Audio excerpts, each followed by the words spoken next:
John. I'm in 12th grade, and today I learned a lot about being yourself and being authentic and being confident. I definitely learned that there's a huge importance behind being yourself, and when you know yourself, you can change the world. I definitely for sure felt like this was very inspirational for me. I really like the spokesperson. He honestly was mentioning a lot of things. I was like, how did you know that? Like, it was very inspirational, and I really enjoyed the talk today, the workshops. I spoke with some people that I haven't spoken with before, and I really enjoyed today's workshop. You guys are right, you're dead on. There's two types of people in this world, two types. And everybody start off to be the first one. The question is, when are you going to graduate and become the second one? The first one will believe and live everyone else's dream. So this is a show I used to watch called Good Times. Anybody watch Good Times before? With JJ and, right? Good Times. And Michael. And the uncle came over, who was Luke Gossett Jr. came over, and he's like, oh man, there's my next judge right there. And he playing with him and boxing with him and stuff like that. And he's like, there's my next Supreme Court judge. And Michael like, yeah, yeah. But by the end of the episode, he said, he called him, it was a principal meeting, and he called in, and it was like, something happened, and he said, no, not my nephew, no, He's the next Supreme Court judge. He said, no, I'm not. He said, what are you talking about, boy? He said, no, I'm not. I don't want to be there. He come to the realization, that's your dream. That's what you saw.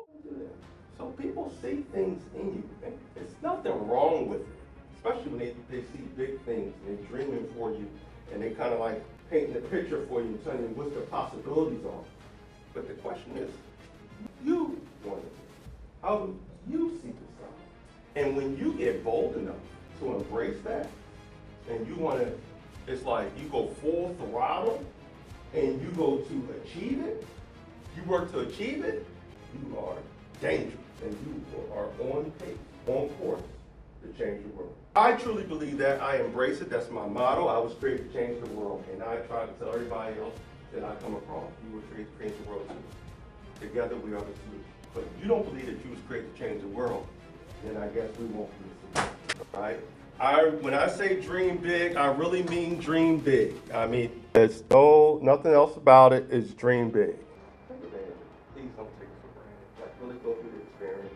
And I would tell you, hey, go make sure you get an A in your class. But I'm gonna tell you, if the A comes, it comes. What I really want you to do is to make sure you don't be the same person as the class. Like when you walk in that classroom, when you leave, you should not be the same person. You should have learned something. Your way of thinking should have altered to a degree. Really invest time in your classes, because that's what's going to help you bring the A. You make it a class, especially in your major, then you just fly through it, and it's easy. It comes easy to you. That's fine, but don't take the little things for granted, because I'd rather you, this is me, I'm not speaking about your scholarships or anything like that, because they have standards too. But me, as a teacher, for over 20 years, I'd rather you take my class and get a C, but totally change your life, your way of thinking, your habits, then you take my class and get an A. And just as fast as you got the A, just as fast as whatever I taught you. Like, we have a world of people who everything is accelerated. Take this course, get a grade, get credit, graduate. Change. Is it really what you want to do? The things I want to challenge you with. Let's challenge you. I don't want you to take this for granted, right? It costs too much. Not just financially, morally, ethically. So, can somebody read that for me? All right. Can you say it with like you really do believe it? Go ahead, Marlon. I was created to change the world. Like, take it, embrace it. Yes, I was created to change the world. Because you were. You were. Do you believe it? Yeah. Yes, you have to. You have to. It's a matter of life and death. People want to distract you and try to talk you off the wall and tell you it's nonsense that you're doing, but you know what you're doing. If you're moving in wisdom, you want to create your own path, right? You're going to create your own path. So you don't have to be like every other nurse. So research, and I found this woman up in New York during the pandemic. She was going to be she was in school to be a doctor. And she realized that while she was in school, took a pit stop to try to be a nurse practitioner. that speeded up the process for nurses to get jobs. So before, when it was taking 6 to 8 months, it was taking 6 to 8 weeks. So they hired her, and she's a multi-millionaire, helping. Don't let anybody talk you down.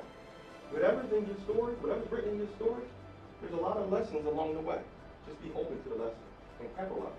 Every good crisis, a leader rises up. Can somebody read that for me? Think about this. Like you running, you like full throttle, and you just like you go for it, and you go for that moon, and you miss it, and you fall among the stars. You're glad you landed because you're among greatness. Stars are unique. They're not the same. They're not shaped the same, right? And you get to shine, right? You get to shine in your uniqueness. You get to be authentically you, and it's a difference maker, right? If I just look at that star, and I run and I go for that star to be uniquely me, and I miss where I'm going, falling with everybody else, and you can't dream like me. There's a young man, King Randall, went through the justice system. I'm gonna let you go, I know it's time. He went through some troubles in his life, and when he came out, he said, I'm gonna start a school for boys to teach boys a trade down in Georgia. He was 19 years old. He had no teaching degree. He had a plan. He had a dream. Well, he had a dream. He had a business plan, and he executed. Because people invested in him because of the dream that he had, the vision that he had. All right, so dream big.